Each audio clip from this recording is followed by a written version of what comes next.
Hoy vamos a meternos de lleno con una idea, una que no solo cambió un siglo, sino que de verdad le dio forma al mundo moderno tal y como lo conocemos. Hablemos de la Ilustración.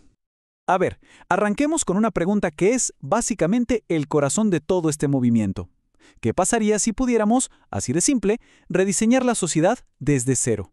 Pero no basándonos en lo de siempre, en la tradición, sino en la pura y dura razón. Bueno, esa fue la propuesta, súper audaz para la época de la Ilustración. Ahora, para entender de verdad el bombazo que fue esta idea, primero tenemos que echar un vistazo al mundo que querían cambiar. Así que vamos a nuestra primera parte. ¿Cómo era ese mundo regido por la tradición? Pensemos cómo era el panorama. Por un lado tenías un mundo donde lo que decían los reyes y la iglesia era ley y punto. El conocimiento venía de la tradición, de lo que siempre se había dicho. Pero, de repente, la Ilustración llega y empieza a hacer preguntas súper incómodas, ¿no? Como, oigan, ¿de verdad el poder no debería tener límites? O, ¿y si la verdad la podemos encontrar nosotros mismos con nuestra propia cabeza? Y claro, esas preguntas son las que nos llevan de cabeza al amanecer de una nueva era. Así que pasemos a la segunda parte para ver cómo la razón se convirtió en la gran protagonista, el amanecer de la razón. Entonces, si tuviéramos que definirla, ¿qué fue exactamente la Ilustración? Pues fue un movimiento intelectual que explotó en Europa en el siglo XVIII. La idea central era esta: usemos la razón, nuestro pensamiento lógico, como la herramienta principal para llegar al conocimiento. Y ojo, algo muy importante, también para alcanzar la felicidad. Y miren, si hubiera que encapsular todo este movimiento en una sola frase, creo que el filósofo Immanuel Kant dio en el clavo. Fue un llamado a la acción potentísimo. Atrévete a usar tu propia razón. Ese era, en esencia, el lema de la Ilustración. Una invitación directa a pensar por cuenta propia. Esta idea de la razón como una guía se representó con una metáfora increíble: la luz. De hecho, hay una imagen muy famosa de la época que lo muestra perfecto. Imaginen a la verdad como una figura cubierta con un velo. Y ahí están la razón y la filosofía quitando ese velo para que la luz ilumine todo, para que se vayan las sombras de la ignorancia. Es una imagen con muchísima fuerza, la verdad. Pero ojo, que estas ideas no se quedaron guardadas en libros polvorientos, para nada. Se esparcieron como fuego en los nuevos espacios públicos que empezaban a aparecer por toda Europa. Estamos hablando de los cafés, de los salones literarios, lugares donde por primera vez la gente podía sentarse a debatir y discutir de todo, libremente, sin el ojo vigilante de la iglesia o del rey encima. Bueno, con la razón ya como la herramienta principal, la siguiente pregunta era obvia. ¿Cómo se vería una sociedad diseñada con esta nueva lógica? Y eso es justo lo que vamos a ver en nuestra tercera parte, un nuevo diseño para la sociedad. Uno de los primeros en lanzarse a proponer un modelo fue Thomas Hobbes.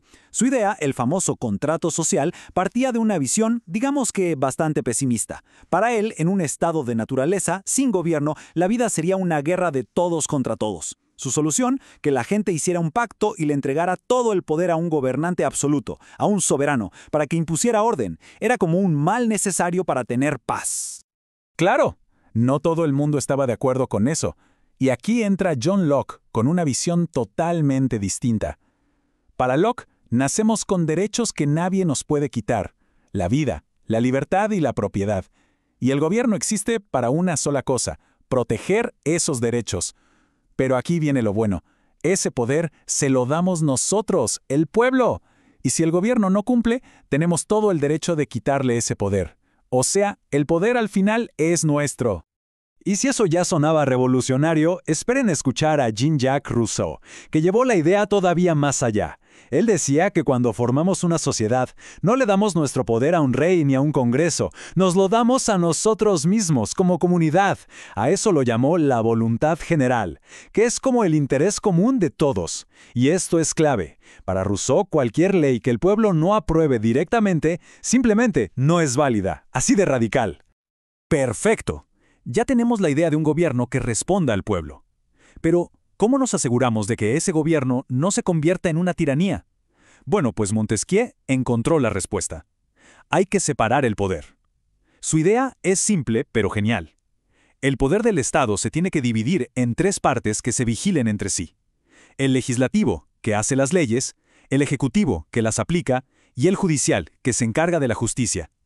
Porque como él mismo dijo, si una sola persona o grupo tiene los tres poderes, todo estaría perdido. Y esta idea es la base de casi todas las democracias que conocemos hoy. Ahora, todo esto no eran solo teorías para charlar en un café. Eran ideas explosivas, con el poder de tirar abajo monarquías enteras. Y con esto entramos a la cuarta parte. ¿Cómo estas ideas encendieron la mecha de la revolución? La conexión es clarísima. Miren las fechas. En 1748, Montesquieu publica su gran obra sobre la separación de poderes. En 1762, Rousseau publica El contrato social. ¿Y qué pasa unas décadas después? ¡Boom! Estallan la Revolución Americana y la Revolución Francesa. Esto definitivamente no fue una coincidencia. El impacto fue gigantesco. La Ilustración fue como el manual de instrucciones para los revolucionarios. En América, las colonias se levantaron luchando por la idea de que no podía haber impuestos sin representación, un principio ilustrado puro. Y en Francia se atrevieron a derrocar una monarquía de siglos para crear una república donde el poder, teóricamente, venía del pueblo. Pero si nos ponemos a pensar, quizás el legado más importante, el que más nos resuena hoy, es una idea que a veces damos por sentada. Y con esto llegamos a nuestra última parte, el legado de los derechos humanos. El momento cumbre de la Revolución Francesa fue la creación de este documento. Y su primer artículo decía algo que cambió las reglas del juego para siempre. Los hombres nacen y permanecen libres e iguales en derechos. Una frase potentísima, radical. Pero hay que ponerle atención a una palabrita clave ahí: hombres. Y es que, casi al instante, esa limitación generó debate. Apenas 2 años después, una escritora y activista increíble, Olympe de Gouges, sacó su propia versión. Y le preguntaba directamente al hombre: ¿eres capaz de ser justo? Y remataba diciendo: la mujer nace libre y permanece igual al hombre en derechos.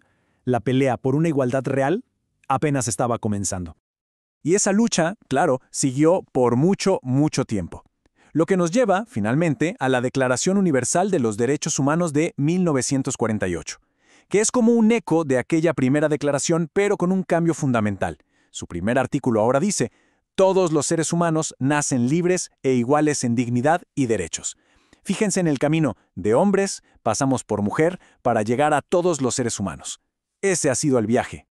Y todo esto nos deja con una última reflexión. Una pregunta que sigue tan vigente hoy como en el siglo XVIII. ¿El reconocimiento de los derechos fundamentales es algo que ya conquistamos y podemos dar por hecho, o es más bien una tarea constante, algo que cada generación tiene que defender, proteger y quizás incluso ampliar? La historia de la Ilustración parece decirnos que la respuesta está en seguir atreviéndonos a usar nuestra propia razón. Muchas gracias por habernos acompañado.